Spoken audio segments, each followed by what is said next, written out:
Nós temos entrevista ao vivo. Nosso convidado atendeu o pedido da nossa produção, deputado estadual Matheus Cadorim, deputado por Joinville, pela região, e que tem muitos assuntos para conversar com a gente aqui, com o ouvinte da Jovem Pan nesta segunda-feira, e a gente agradece a presença do deputado. Muito obrigado pelo aceito do convite e um bom dia. Bom dia César, Marquinhos, a Duda, todo mundo que está nos ouvindo. Prazer estar aqui. E eu já estou acostumado com esse microfone, né? Por quase 3 anos como comunicador aqui da Jovem Pan, então mais prazer, do que da casa, né? Um prazer estar aqui novamente. Já pegou escadaria algumas vezes? Algumas vezes já subi essa escada, aí já é o cardio, já tá pago de manhã cedo já. Tá pago. Como é que tá o começo do trabalho da Assembleia Legislativa, deputado? Tá muito bom. Foram o primeiro biênio sobre a presidência do deputado Mauro de Nadal. Foi uma experiência única, né? Minha primeira experiência como parlamentar, enfim, foi minha primeira candidatura. Né? Eu fui direto para deputado estadual e pude aprender muito com todos os deputados mais experientes e levar o meu conhecimento da iniciativa privada, né? Que muitos deles não tinham, né? Então a gente fez um equilíbrio bom. Fiz muitos projetos que me deixam muito orgulhoso. Você Decide, que é o primeiro programa nacional de distribuição de emendas parlamentares através do voto direto. Fizemos vários projetos com relação a impostos, redução, parcelamento. Criamos programas nacionais, enfim, a gente está muito inteirado de todos os assuntos da casa, conversa de forma republicana com todos os deputados, expõe a nossa posição independente. Projeto bom a gente aprova, projeto ruim nós vamos contestar ou votar contra, enfim. E agora esse segundo ano, né, eu peguei a presidência, esse segundo biênio, peguei a presidência da Comissão de Ciência e Tecnologia, que é algo que me interessa bastante, porque eu sou head de aceleração de startups, eu gosto desse meio, a gente trabalha bastante. Fiz o primeiro projeto de lei do Brasil com inteligência artificial, então a gente trabalha bastante essa questão da tecnologia e participo agora também da Comissão de Justiça, que é a mais importante. A gente vai poder definir ali os rumos dos projetos que entram e saem da casa, enfim. Então esse é o começo dos trabalhos, e agora aqui também essa grande audiência pública que a gente está chamando para resolver de vez e não só ficar enxugando gelo como a gente está hoje com relação à questão dos moradores de rua. Pegar esse gancho então, deputado, da audiência pública, porque a gente vem ouvindo, né, prefeitos, representantes de entidades aqui que vêm aqui ao Jornal da Manhã, e o prefeito de Joinville já falou várias vezes, tem que mudar a legislação. Agora, a gente vai conseguir isso, deputado? Essa audiência vai ter essa força necessária para essa mobilização, para de fato mudar a legislação? A gente teve um crescimento de 2017 até 2023 de 1.700 e quase 1.800 moradores de rua registrados pelo CadÚnico para quase 10 mil agora no final de 2023. Então esse crescimento só nos últimos 2 anos ele mais que dobrou, né? O número de registrados, e com certeza é subnotificado ainda, né? Em Florianópolis em 2023, em Joinville em 2023, segundo o CadÚnico, nós tínhamos 500 moradores de rua com uma situação ainda subnotificada. Em Florianópolis, nesse mesmo período, o número é de 2.700, né? Então você vê que tem uma situação muito peculiar e muito específica em Florianópolis.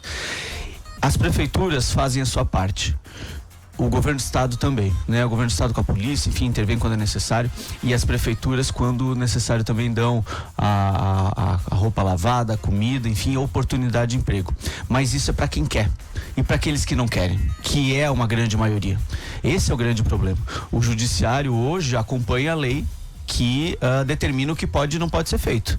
Então, se hoje é proibido você tirar de forma compulsória, de forma coercitiva as pessoas da rua, mesmo aquelas que estão cometendo pequenos delitos ou envolvidas com droga, que é o que a gente percebe na grande maioria, se a lei não permite isso, a única solução que a gente pode fazer é mudar a lei. Todas essas ações que a gente tem visto de prefeitos, políticos, enfim, de abordar esses moradores de rua e exigir a saída deles, todas essas ações estão passíveis de processo pelo Ministério Público, como já está acontecendo. É o caso de Balneário Camboriú. Balneário Camboriú, por exemplo. Estão correndo risco lá, então? Sim, agora de novo, né? Novamente com a ação da prefeita Pavan, de novo o Ministério Público está intervindo. Por quê?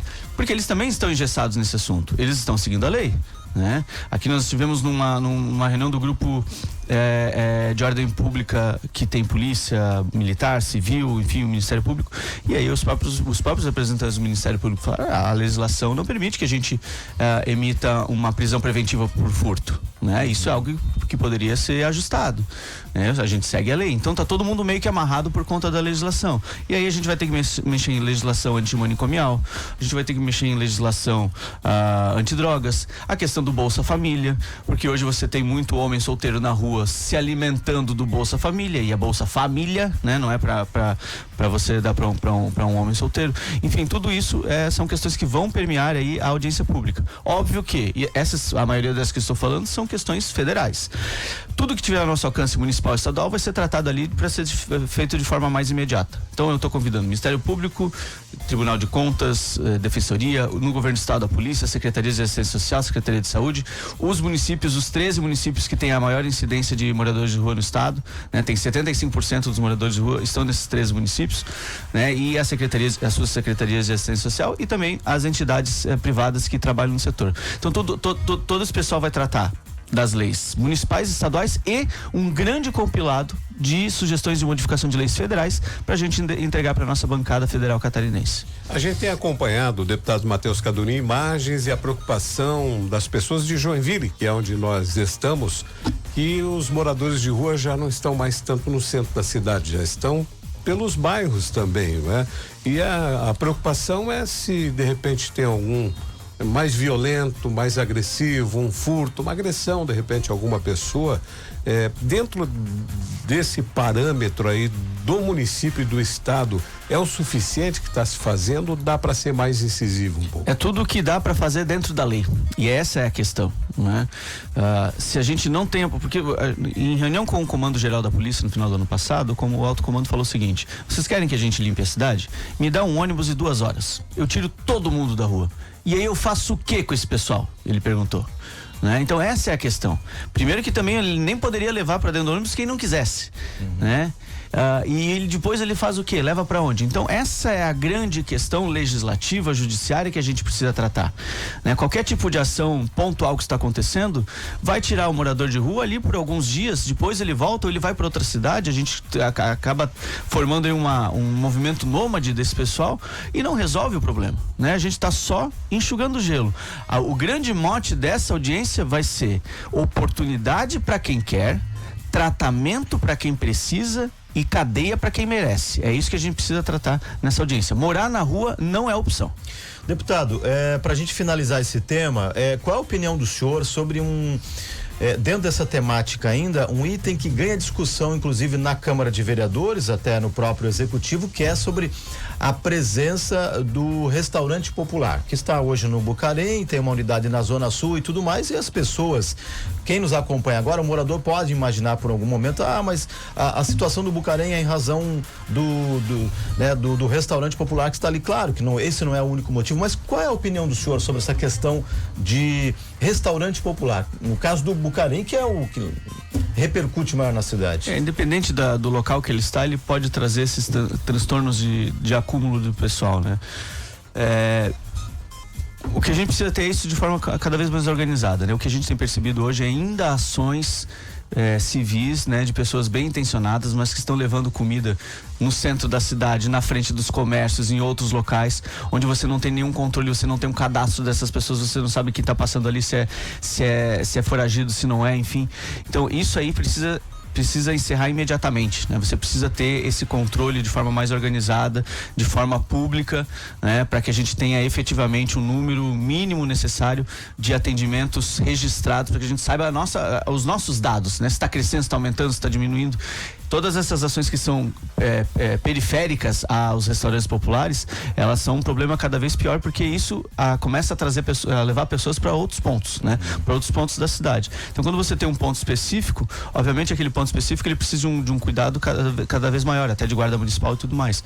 Mas é melhor um ponto específico bem registrado e bem cuidado do que você ter essas ações espalhadas pelos bairros, e aí sim a gente perde o controle. E isso é aquela questão de não dar esmola, de dar oportunidade, enfim, isso que precisa ser seguido à risca pela população. Teria que tirar tirar o restaurante daquele local? É que assim, independente de onde colocar, vai ter esse mesmo problema, né? O que precisa é efetivamente tornar isso cada vez mais organizado, e com a mudança da legislação a gente diminuir gradativamente o número, a quantidade de moradores de rua, né? Porque você tem uma questão de pessoa em situação de rua, aquela pessoa que está ali por conta de uma quebra financeira, um impacto, algum problema psiquiátrico, alguma coisa nesse sentido, essas pessoas querem ajuda e elas querem sair dali, né? Então essas pessoas, elas precisam ser ajudadas. O restante a gente precisa tirar da rua imediatamente. A Floripa proibiu inclusive a distribuição de comida em vários lugares da cidade, estabelecendo um ponto único. Poderia ser feito aqui em Joinville? Sim, poderia também ser feito aqui. Isso é outro, até está sendo estudado, né, para ver se a legislação vai permitir. Enfim, o Ministério Público também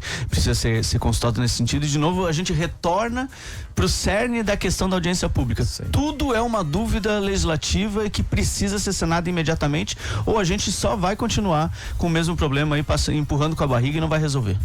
Só confirmar os dados da audiência pública, onde vai ser, que data, horário, quem pode participar? Dia 12 de março, às 10h30 da manhã, lá na Assembleia Legislativa mesmo, no auditório Antonieta de Barros. Antonieta de Barros, é o maior que tem lá, né? Ela vai ser transmitida online também, para quem quiser, pelo YouTube do canal da Alesc, e todo mundo pode participar. É uma audiência pública, né? As portas estão abertas para o público. Obviamente a gente vai ter microfones abertos para os convidados, né? E efetivamente quem tiver interesse em mandar sugestões, a gente vai criar um sistema, uma dinâmica para que a gente possa ouvir ou absorver todas essas perguntas, para que a gente possa trabalhar também posteriormente. E dentre muitas funções do deputado, participar de comissões. O senhor me contava que participa de 6 comissões, todas são importantes, mas quais o senhor destaca nesse começo de ano? Eu assumi a presidência da Comissão de Ciência e Tecnologia, né, que é o meu background aí profissional, né, que eu trabalho muito com tecnologia. Enfim, também fui gestor dos bombeiros voluntários de Joinville aqui por 8 anos, aproveitei bastante essa oportunidade para colocar técnicas de aceleração de startups. Eu brincava que era a minha startup de 130 anos, né, que a gente podia testar as nossas metodologias e que funcionou muito bem. Eu estou na Comissão de Justiça, né, agora sou membro da Comissão de Justiça, que é a mais importante da casa, onde tudo passa. E eu participo também da de Relações Internacionais, que é a minha formação. Participo da de Defesa Civil, que nós vamos tratar a questão dos problemas climáticos do Estado, as calamidades que a gente tem tido ano a ano, enfim, e outras comissões também que que para mim fazem muito sentido e que a gente vai estar trabalhando como sempre trabalhou, né? Independente de ser uma mais importante e outra menos importante, dentro do contexto da Assembleia, todas para nós terão a mesma atenção. Deputado, como é que está a relação do senhor com o governador Jorginho Melo, né? Após até esse possível apoio, né, do prefeito Adriano Silva ao governador, depois de toda aquela fala que teve durante a posse da presidência da JPM, enfim, o Novo de fato está mesmo apoiando o governador ou a sua reeleição? A fala do Adriano, né, como a gente sempre tem dito, e isso foi confirmado por ele, um apoio institucional. O Adriano e o governador são as duas pessoas que mais governam gente em Santa Catarina. Não faz sentido os dois estarem brigados, eles precisam estar juntos. O Joinville depende do Estado e vice-versa. Então esse apoio, depois ele passou a eleição, acabou. Agora a gente precisa voltar as atenções para a população. Joinville precisa desse recurso para duplicar a Dona Francisca, para fazer um novo teatro, enfim, para uma série de outras atividades que necessariamente você precisa ter uma aproximação política, né? Nesse caso institucional. O meu posicionamento dentro da Assembleia vai continuar sendo o mesmo. Eu sou um deputado independente. Eu ajudo o governo em todos os projetos que eu concordo, né? E ajudo a aprovar, relato positivamente, convenço os pares de que aquele projeto é bom para que votem favoravelmente também. E naqueles projetos que eu não concordo, eu vou votar contra, eu vou tentar melhorar a redação do que está escrito lá. E isso vai permanecer de forma muito coerente, né? Eu acho que essa é a palavra, tentando sempre trazer os conceitos do Partido Novo de liberdade econômica, de defesa do indivíduo, que é o único gerador de riqueza e renda no país, né? E é isso que a gente vai trabalhar dentro da Assembleia. E aí, obviamente, as conversas vão ser feitas. Agora a gente tem a Casa Civil remodelada, a gente tem bancadas remodeladas dentro da casa, blocos remodelados junto com as comissões. Tudo isso permeia uma nova conversa, uma nova presidência da casa também. Mas o meu posicionamento vai ser sempre de independência e coerência. Eu acho que essas são as duas palavras que norteiam aí o meu mandato e vai continuar sendo assim. Mas se a reeleição fosse esse ano, o Novo apoiaria Jorginho Melo? Isso não tá definido, Ainda tá, não. Marcos? Não, a gente não vai até com a esquerda, né? Isso é fato. Então a gente tem a prerrogativa de João Rodrigues, tem a prerrogativa de Jorge Melo, tem a prerrogativa de Adriano Silva, né? A gente ainda precisa trabalhar com todas essas possibilidades. E é isso que a gente tem trabalhado. Pensando no que a gente está fazendo agora, de partido, de crescimento, né? E qual é o melhor para Santa Catarina lá na frente. Isso a gente vai ver daqui a alguns meses, daqui a um ano mais ou menos.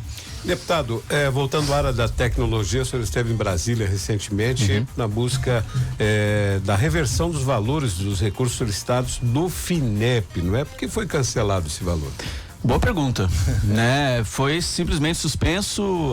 A informação é de que foi alcançado nos primeiros dias de janeiro o total disponível para o financiamento de projetos de inovação, né? O FINEP é a financiadora de estudos e projetos do Ministério da Ciência e Tecnologia, e muitos projetos aprovados, já contando com o dinheiro dentro do seu cronograma de pagamentos e tudo mais, foram surpreendidos com essa notícia de que o dinheiro não viria mais. Foi cancelado, suspenso, até segunda ordem e tal, mas a segunda ordem não tinha data, né? E nós fizemos um movimento, então eu como presidente da Comissão de Ciência e Tecnologia e o secretário de Ciência e Tecnologia do Estado, nós fomos até Brasília numa audiência com a nossa bancada federal e esse representante da FINEP, expomos todos os pontos do problema que isso estaria trazendo, porque Santa Catarina é o estado que mais acessa esse recurso, né, do FINEP de inovação, e não é só empresa de tecnologia, a gente está falando de indústrias ou varejo também que precisam tratar de algum tipo de inovação no seu setor. Eles acessam esse recurso, que é um recurso muito barato se comparado com um empréstimo de banco, por exemplo. E depois de toda essa exposição, eles ficaram de trazer a resposta para nós e trouxeram a resposta positiva de que foi revertido a informação, né? Não está mais suspenso. Eles estão liberando 300 milhões, dos quais 176 imediatamente, inclusive para aqueles que já estão aprovados, e o restante para aqueles projetos que vão entrar ao longo do ano. E mais acesso a um fundo de 22 bilhões, né, do fundo do Tesouro, que eles vão tentar o acesso para poder dar continuidade, né, nesse investimento no setor de inovação. Então isso foi uma grande vitória nossa na semana passada, que às vezes passa desapercebido porque é tudo tão corrido e tem tanto assunto acontecendo, né? Então eu fui naquele dia, a gente saiu de casa às 3:30 da manhã para poder pegar o voo às 5 e pouco para ir para Brasília na reunião às 11. Às 3 da tarde eu já estava voltando para Florianópolis que tinha reunião à noite, né? Então essa correria que a gente faz, mas a gente faz de coração porque é o nosso trabalho, e que bom que deu certo, que bom que que a ida lá deu certo e o setor de tecnologia do estado pode respirar tranquilo. Tem que ficar atento, porque às vezes passa batido, tem situações que dá para reverter, mas tem situações que daqui a pouco não reverte mais. Se nós não fôssemos, com certeza não teria revertido. Seria batido. Deputado, sempre bom recebê-lo aqui, atualizando os temas da nossa cidade, do nosso estado e do Brasil também. Muito obrigado pelo bate-papo, já iniciando a semana com o vídeo da Jovem Pan, e volte quando quiser e puder. Eu agradeço a oportunidade, desejo a todos os ouvintes uma boa semana, fiquem com Deus, né? E que a gente possa fazer o melhor possível sempre. Um abração. Obrigado, deputado.